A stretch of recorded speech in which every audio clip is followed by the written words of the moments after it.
น้อยนะไป4 เทื่อ 5 เทื่อยังบ่ทันหมดได้160นี่เพราะว่า20-30ตอนมันเต็มแล้วเด้รถน้อยนะก็นั้นมันจึงว่ามันเปลี่ยนมันอันน่ะมันต่างกันหลายนะราคาน้ำมันครับใช้รถน้อยกับรถใหญ่นะโอเคนี่แสงตะวันออกละแสงตะวันออกแล้ว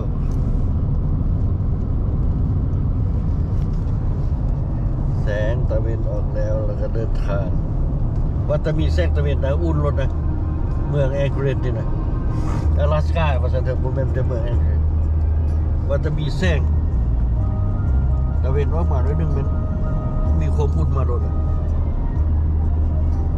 คอยไปคอยมาดิ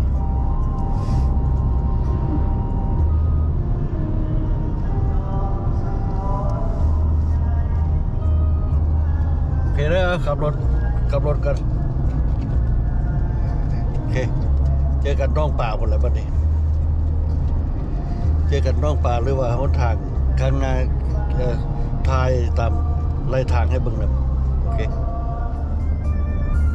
ท่ายมื้อนี้ท่ายขึ้นสูงที่สุดเลยเต็มฟังเลยท่ายมื้อนี้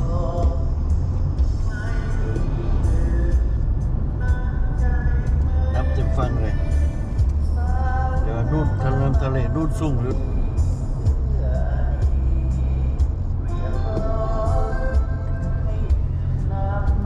พุ่นน่ะไปสุดเบื้องน้ำพุ่นแหละยังสิได้ขึ้นภูเป็นดินแต่สุดเบื้องน้ำพุ่นแหละ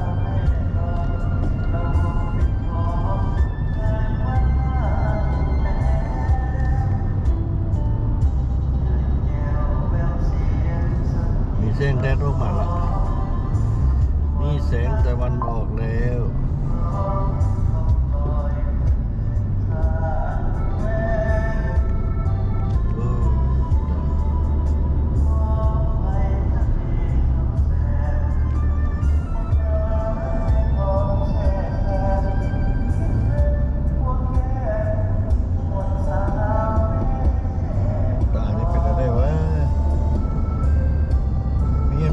ตาไล่ยาวเลยเนี่ยข้ามไป5 โมงไอ้ประเทศเป็นไรอื่นนี่แหละไม่ได้เป็นยังไงไปบอกแม่น้ำตาไล่ไปสิมันมีแนวอื่นแหละ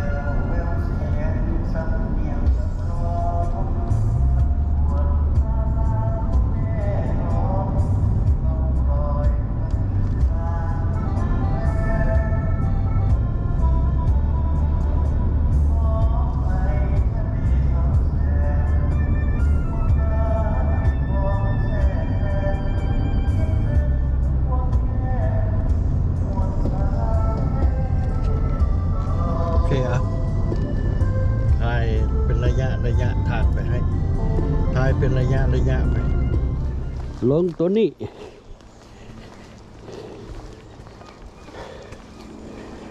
try my best 14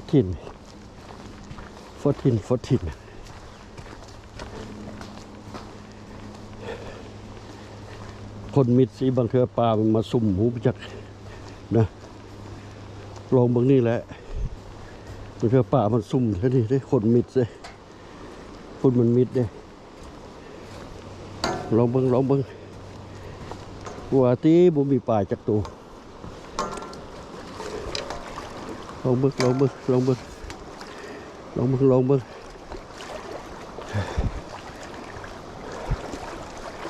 ว่าที่สิบ่มีป่าให้ติดจักตัวดิ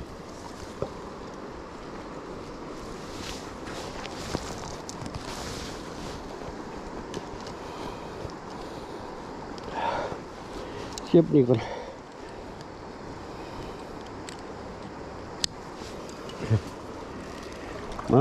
มันเฟสพอมาละมาเด้อ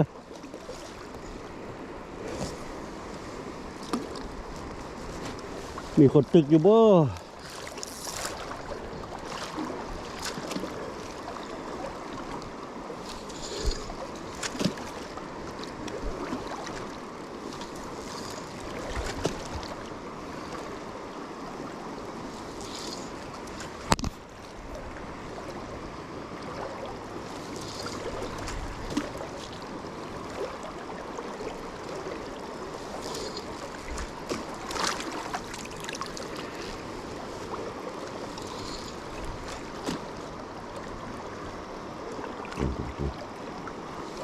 เอาได้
มีไฟจ้าคนตึกนี่นะไปลองเบิ่งนี่แหละมันมิดๆอันนี้มันคือมีป่าบ่จักป่าข้างห้วยนะว่างเอาป่าข้างห้วยนะเฮ้ยป่าแดงป่ายังก็บ่เห็นมีจักตัวเว้ยธรรมดาตามนี้มันป่าแดงเลยธรรมดาป่ามันแค่วซวกแล้ว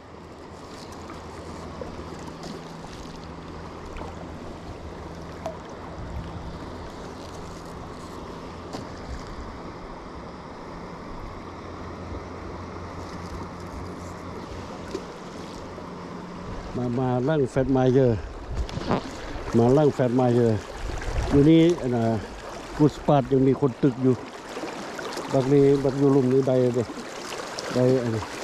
ต้องซ้ำตัวละ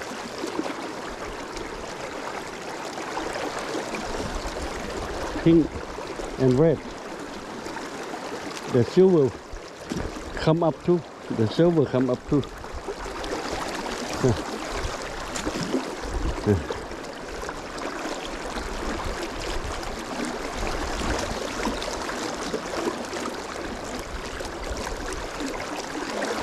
ลองเบิ่งว่าสิได้บ่ป่ามื้อนี้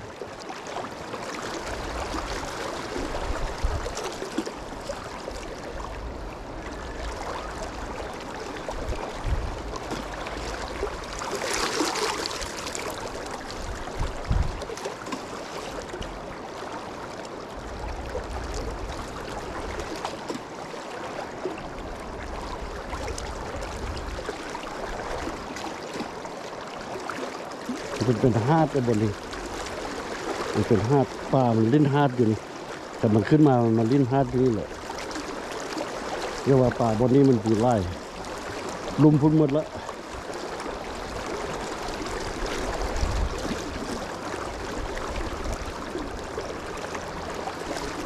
เมื่อตีรี่แหละป่านี่กันเจ้าของว่าเมื่อตีรี่แหละมีกินละป่าเมื่อละ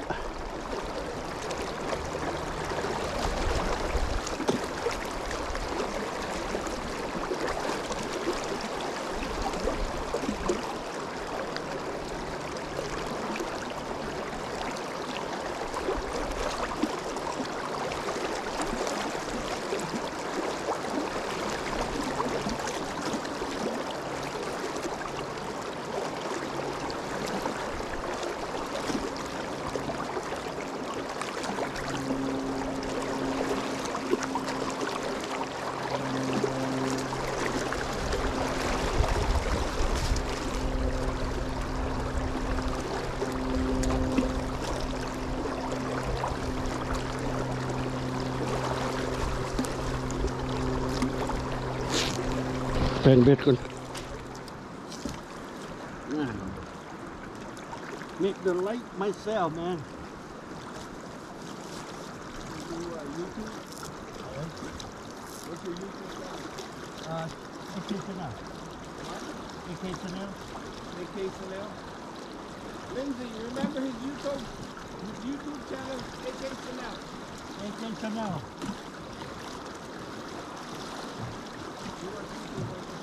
Yeah.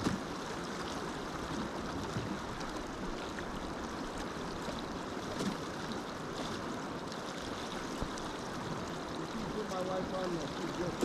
Oh, yeah.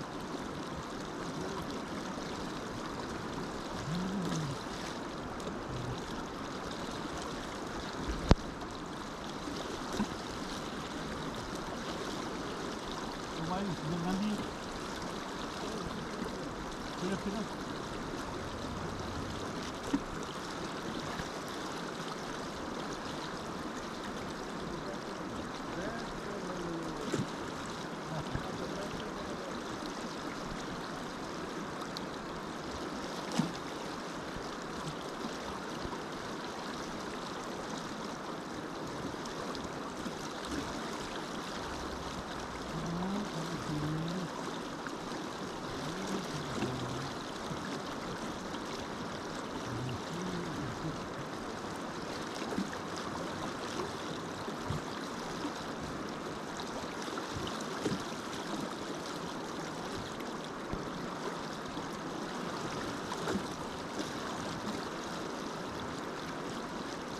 No, the jumbly. No. Pink.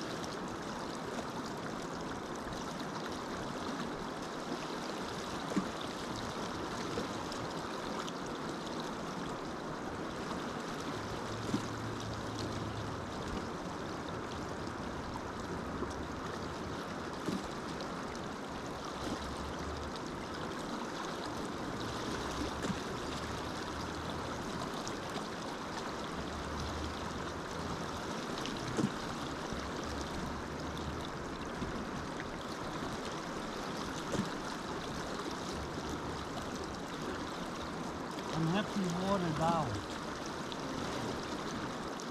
I'm happy whenever I'm in the water. I'm happy. Yeah, water down. Good.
Here we got some fish like here. Here. First fish of the day.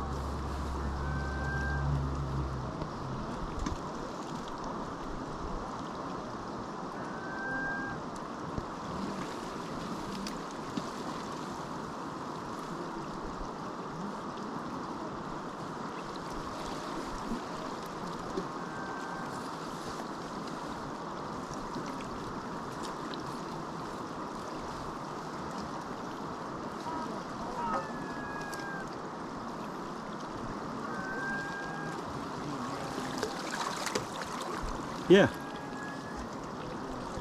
ปลาสโลแต่ว่าได้ตัวหนึ่งละ No problem.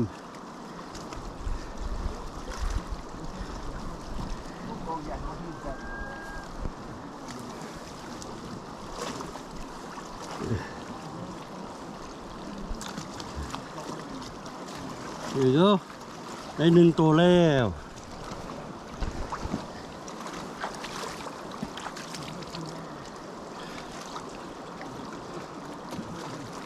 We have friends with specific.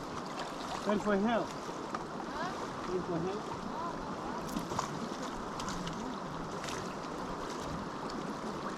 Yeah, we can do the next thing now.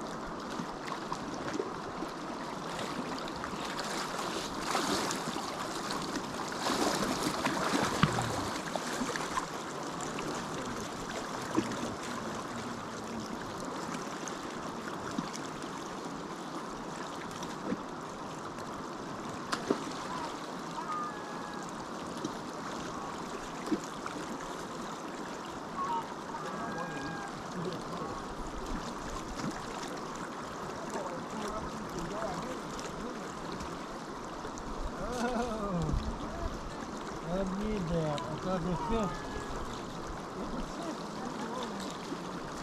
I got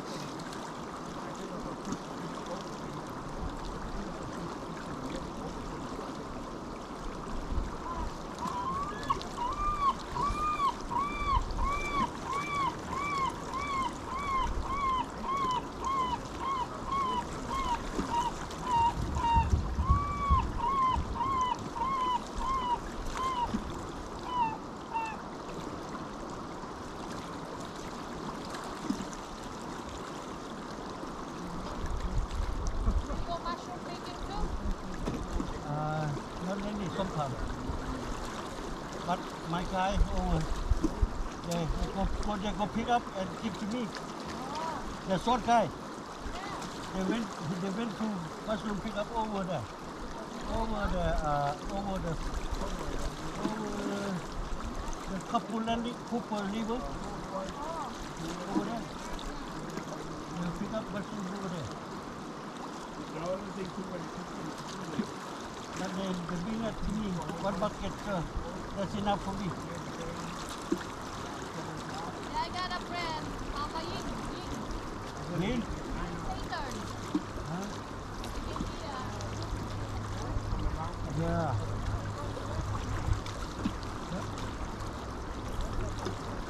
Tim.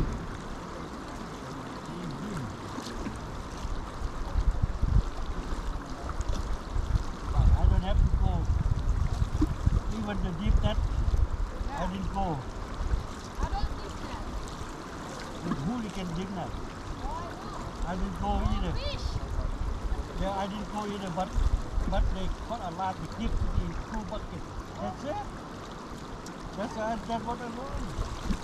I don't need that much. But where's the name of? This year they go to Wasilla. Yeah. No South River. Right? South River is the next one. Well, we didn't catch anything. I went to make a video and there I didn't see no people catching anything.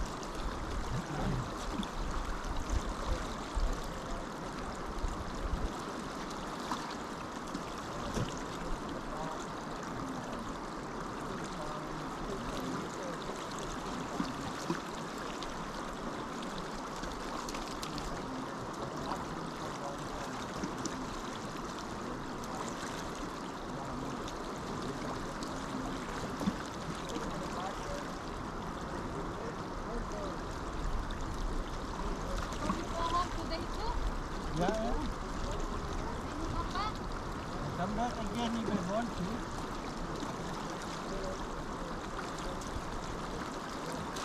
During that popular fish, I do that way.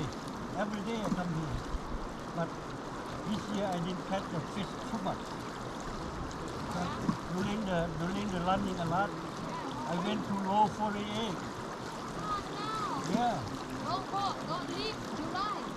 I know. But I am emergency leaving. Oh. I know that I don't want to leave on July. But my younger brother passed away. That's all. Yeah. I know the time is fit to run a lot. Yeah, a lot of fish. Well, But yeah, the one that You done? Yeah, you ready? Yeah, we're gonna eat first. We come back. yeah, come back, okay? Yeah. Come back. We're just gonna rest a little bit, eat, and then... Yeah, I will take all the fish over this year. You come back, okay? Save. Yeah, save you some. Save our spot and save Save. Yeah, nobody fish. Nobody fish. Nobody fishing here. he's going to come down and fish with us later. The guy from Hey, man. Larry's friend. This rice. Roy. Boy, How nice. you doing, bro? Yeah, you are on my video YouTube, and here had she is Murphy, Lindsay. Yeah, they are both husbands and wife, And neighbors. neighbor, and our neighbor too. And we are our neighbor. We are neighbor. We'll come back. Yeah, We're going to be right back. yeah. So we got Go eat and come back, okay? This part all you all day. the day, babe. All day all you. I Larry's Yeah. Okay. Thank you. Yeah. Yeah, that's good, man. Never missing it. Yeah, but too much sugar. I know that when you roll, My friend is back out. when your diabetes low, you have to. He said he have a insulin pump. Yeah, insulin Yeah. pump. Yeah, because Right the here. sugar is too high. Right here, insulin pump right here. So how much is your sugar?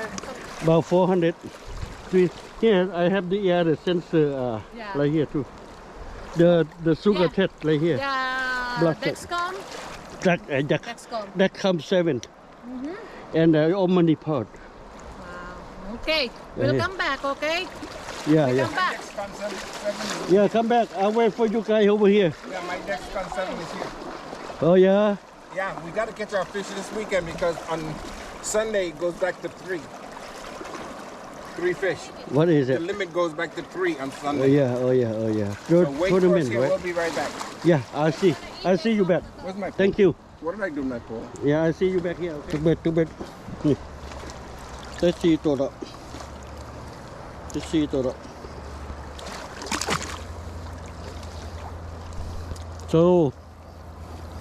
โคโจแต่ว่าตึกบ่เป็นบ่ได้อีนี่เบื้องนั้นก็มีคนตึกอยู่เบื้องนั้นก็มีคนตึกอยู่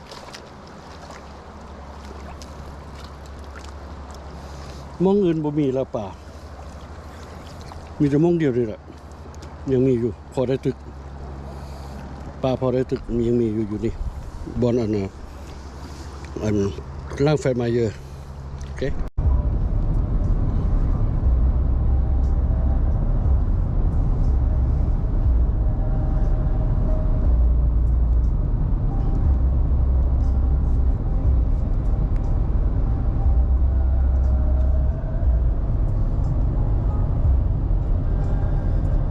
มื้อนี้ป่าก็มีอยู่เด้ป่ามีพอได้ดึงพอได้มันมืออยู่เด้พอได้มันมืออยู่แต่ได้ป่า5ตัว6ตัวนึงนะเดี๋ยวนี้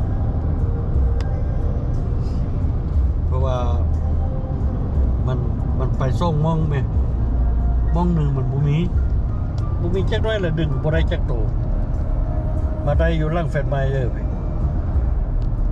แถวนี้มองปลามันอย่างนี้แบบแค่เฟดไมเยอร์ดิปลาอย่างนี้แต่ว่าก็กินห่างกันเลยมันสโลว์เด้ปลายังมีอยู่ แต่ใช้เวลาถึงปลา6โตนี่ก็เกือบหมดมือแล้วคันบ่ถึกจังหวะมันน่ะคันผู้บ่สร้างตึกก็เป็นหมดมือก็ยังบ่ได้ซ้ำนะก่อนมันโอเคspeeding แล้วบัดนี้ใส่สปีดละ high speed แล้วบัดนี้70ได้ละแค่น้องรถกันน้องห้องละบางฮอดน้องห้องแล้วนี่น้องห้องทางแยกหนองหงทางแยก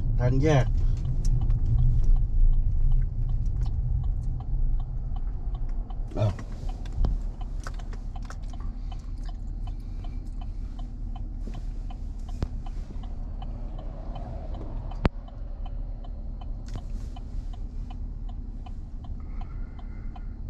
เฮ้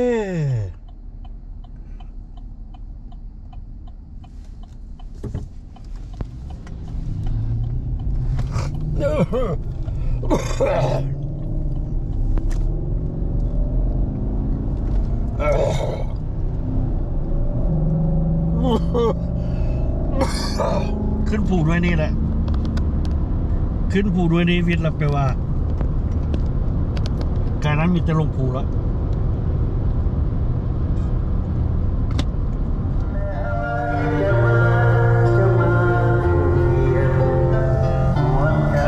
ฟังเพลงมวนๆแล้วเบิ่งอยู่แคมป์ทะเลมันเป็นลงมาฮอดแคมป์ทะเลแล้วมันได้เชิญมาแล้วแคมป์ทะเลมาแล้วเอาธนาคารอ้าว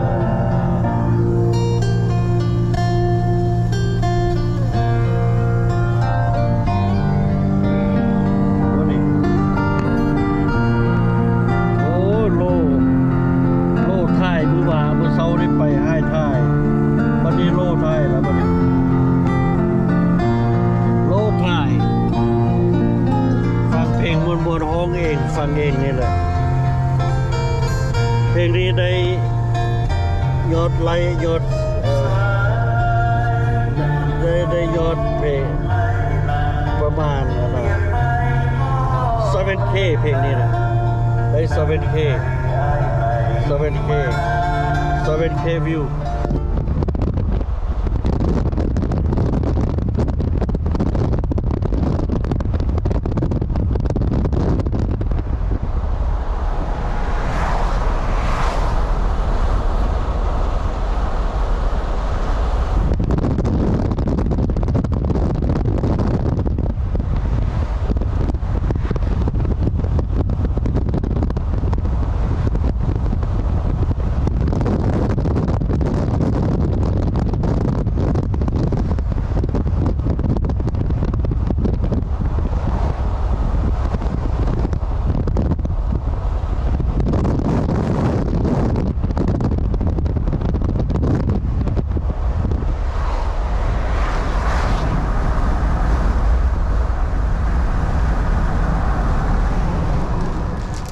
ทำการเสี่ยวปลากัน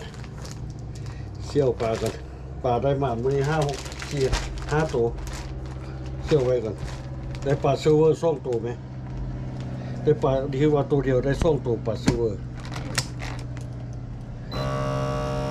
อันนี้ตัวนึงซิลเวอร์ดิหน้าข้างมันสิมีซิลเวอร์อยู่นี่บ่ข้างมันปลาซิลเวอร์ปลาข้างมันสิมีซิลเวอร์อยู่นี่เลย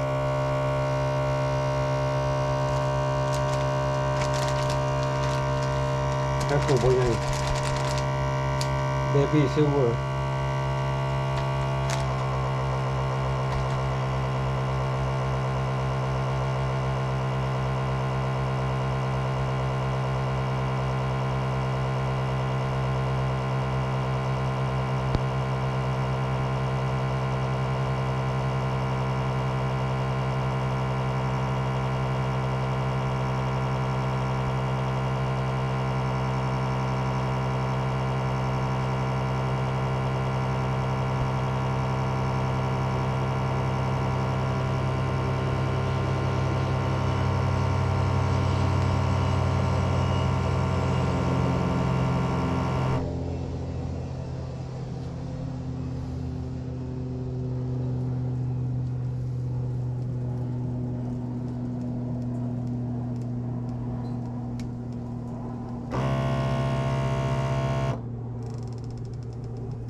Lui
ขนาดตัวนี้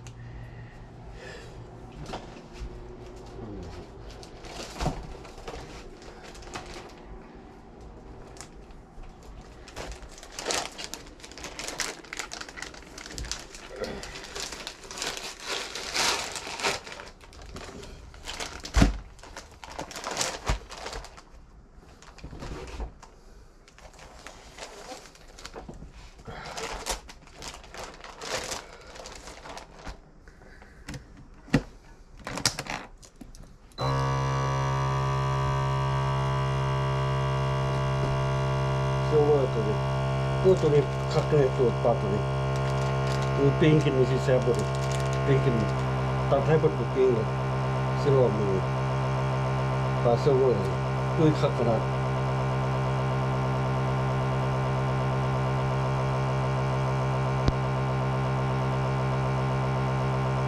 โน้ว่ามันคิงมันเด้มันเซอร์เวอร์คิงมัน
เสี่ยวปลาเสี่ยวปลาเสี่ยวเสี่ยวเสี่ยว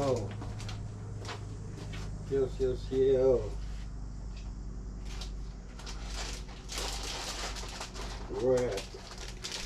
rat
โอเค done